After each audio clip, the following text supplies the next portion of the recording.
In today's preview video, we're going to be looking at the best forwards in the game right now. We're also going to talk about what to do with your blanking Liverpool assets in game week 26 and my overall chip strategy for the next few game weeks. Before we dive into today's video, I'm trying to hit 5,000 subscribers on the channel by the end of the season, and if you want to help me hit that goal, be sure to like, comment, and the main one, hit that subscribe button. I thought we'd start off today's preview taking a look at some of the best forwards in the game right now with positive fixtures coming up. All these guys have a lot of positives to go with, and I feel a lot of people could be making different decisions over the next few weeks. So I thought I would identify my 5 favourite forwards outside of Erling Haaland that I think you potentially should be looking to invest in if you don't already own some of these players, or maybe you do own some and might be thinking about switching it up with blanks and double game weeks coming up. So let's start off. Let's take a look at Ollie Watkins. Over the past 5 game weeks, 4 goals, 3 assists for him. Good underlying data as well to go with that. A brace against Fulham. It does seem like he is back. Some very positive fixtures coming up for Aston Villa as well. Nottingham Forest, Luton, Tottenham, and then obviously they do play in blank game week 29 against West Ham United, who currently sit 19th for XG conceded. So not a great defence at the moment. The pressure does seem like it could be on Moyes. He might not even be in charge by the time game week 29 takes place. Now, I think Watkins is a very, very safe bet to go and get in up front. You know what he's about. You know what he's capable of. 28 goal contributions in 25 games for him so far this season is absolutely phenomenal stuff. Very capable of going and getting a double-digit haul as well. Plays in blank game week 26 and blank game week 29. I don't think you can go wrong with this one, to be honest, and that's why for me Watkins is still my second favourite striker outside of Erling Haaland. My third favourite one at the moment, and again, this guy's in my team, it is Dominic Solanke. Now, this is mainly based on the fixtures. Yes, the game week 26 fixture isn't the best. Manchester City at home, bit of a stinker, but they are conceding some opportunities and always seem to manage to concede a goal at some point. But it's after that that the fixtures really pick up for Bournemouth, Burnley, then the double game week of Sheffield United and Luton, where you would imagine Solanke is probably going to be the most captain player that game week, because those 2 fixtures are absolutely ridiculous, especially the form that Sheffield United are in. Luton conceding a lot of opportunities, look very open at the back at times as well. Both home fixtures as well. That does make sense for me to go and get Solanke in. Game week 29 they don't feature, which is a shame, but that could all change. Then it's Everton, Crystal Palace and Luton afterwards. So if you aren't planning on using the wild card in game week 30, maybe trying to make it stretch out that little bit further, Solanke does have the longevity with the fixtures as well. You just have to find a way to potentially navigate around that blank game week. But other than that, there's some very strong fixtures in there and the double and the potential for a captaincy option. So a very, very solid pick for me. Let's move on to another forward, We're going to go with Rasmus Hwang. He seems to be cooking at the moment. 6 goals, 2 assists, the most goals on this list. Data-wise, surprisingly not up there with the likes of Watkins, Solanke, and even Carlton Morris. He is a little bit behind. 48 points scored, though. He is the highest scoring forward on this list over the past 5 game weeks. Now, the interesting thing with Manchester United, the fixtures are there. All right, they got Fulham this week, really, really good fixture. Then it's City, not great. Then in game week 28, they take on Everton. They don't feature currently in blank game week 29. Brentford, Chelsea, Liverpool afterwards. So I do think, realistically, you're getting 2 out of the next 3 with Hwang. And I think that does just put him behind Dominic Solanke, because with Dominic, yes, he hasn't got a good fixture this week, but then obviously he's got that double to make up for that in, captaincy material as well. Same with Watkins. He features in blank game week 29 as well, so has that extra fixture over Rasmus Hwang. Now, it's not saying that I don't think he's a great option. He is going to continue to score goals. He's in that purple patch. Might be worth the gamble. But for me, fixture-wise, I do think I just prefer Watkins and Solanke as a pairing over Rasmus Hwang, to be honest. Moving on to a forward that I've seen not too many FPL managers mention, and it is going to be Ivan Toney. Since his ban, 4 goals, 1 assist for him, good underlying data on free kicks, on penalties as well for Brentford. A really, really smart asset up front.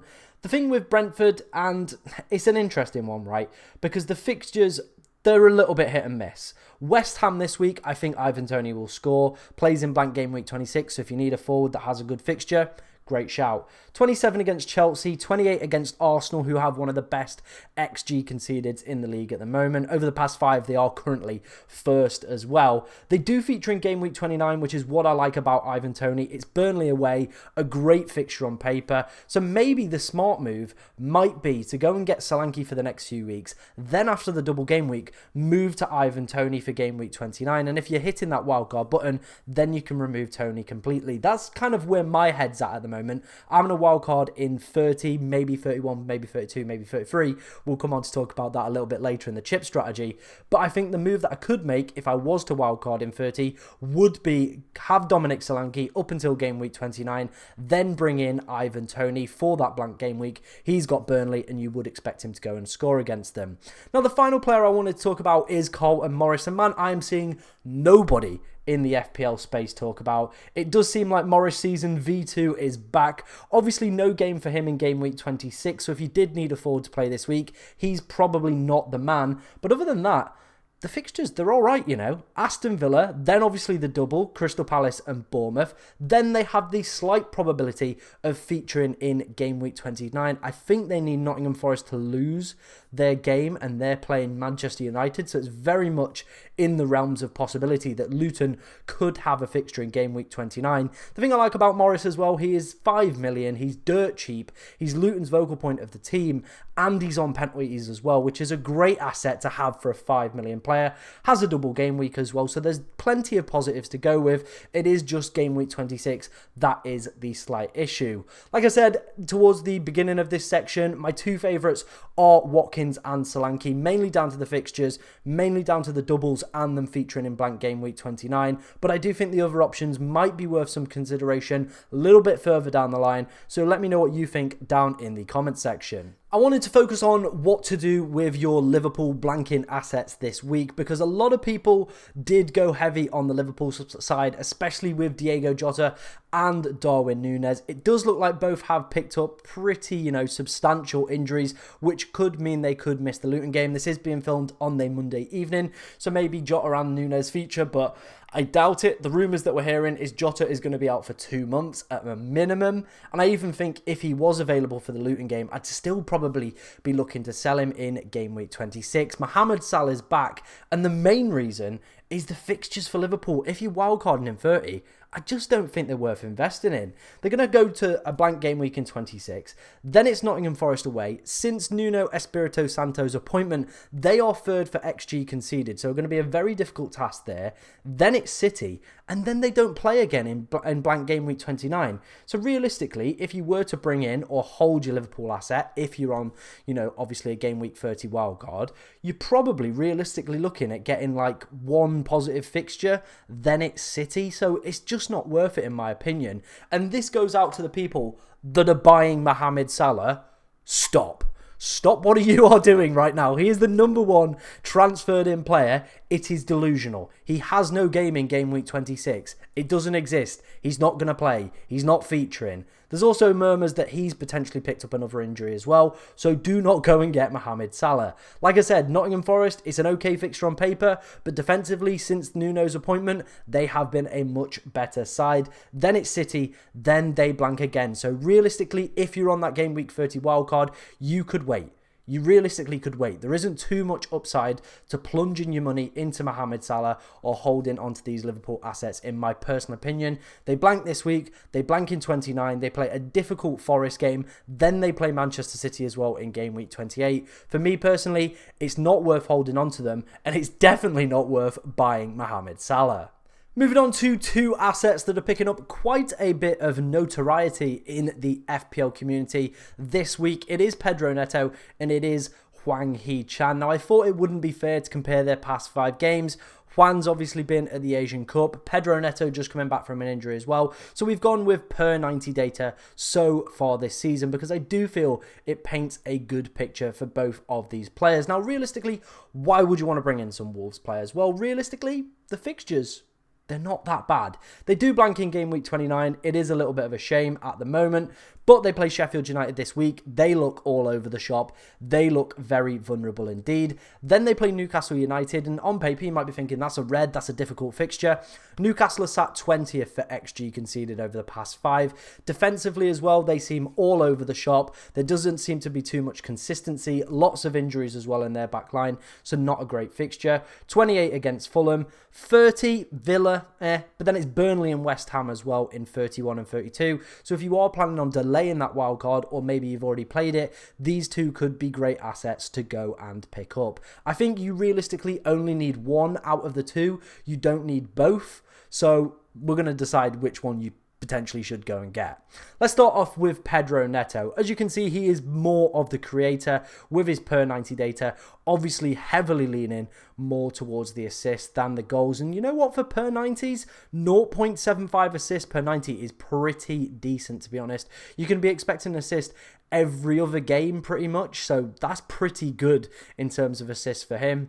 The data-wise as well, it's okay. You know what, he's creating 0.49, expected goal involvement. It's pretty good per 90. Points as well, as you can see, there isn't too much to actually split these guys. Hwang is just slightly leaning above it, and I think that might be because he's picked up a few more bonus points this season so far. So let's move on to him. Like I said, he is more of the goal scorer rather than the assister. You can see that in the per 90 data and the underlying data as well that goes with it. He is actually outperformed Neto in terms of that expected data, plus does have that penalty taking ability as well. He does take penalties for Wolverhampton Wanderers. So as always, I think that is a massive, massive asset, to be honest. I've always spoke about it. I love to have penalty takers in the game because it's just a bit of a broken system, isn't it? Because a team could be, you know, struggling, not really going anywhere. Then the penalty taker comes on, scores his goal, can easily pick up free bonus just like that, and that's you flying for the rest of the week. So it's always a very valuable asset. Now, if I had to pick one of the two, price isn't really an option because there's 0.2 million difference.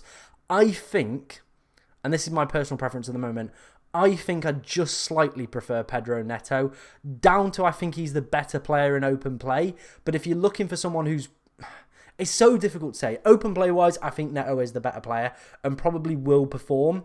But it's whether or not Hwang gets some penalties. That's where the jam is. And sometimes that is the way FPL goes. It's a jammy penalty. It gets you more points. So I think both are great options, but I'm slightly leaning more towards Pedro Neto. But if you went Hwang, I would have absolutely no kind of obligations. Is that word? That's not the word. No kind of issues with it. Let's just go with the simple word. No issues with it.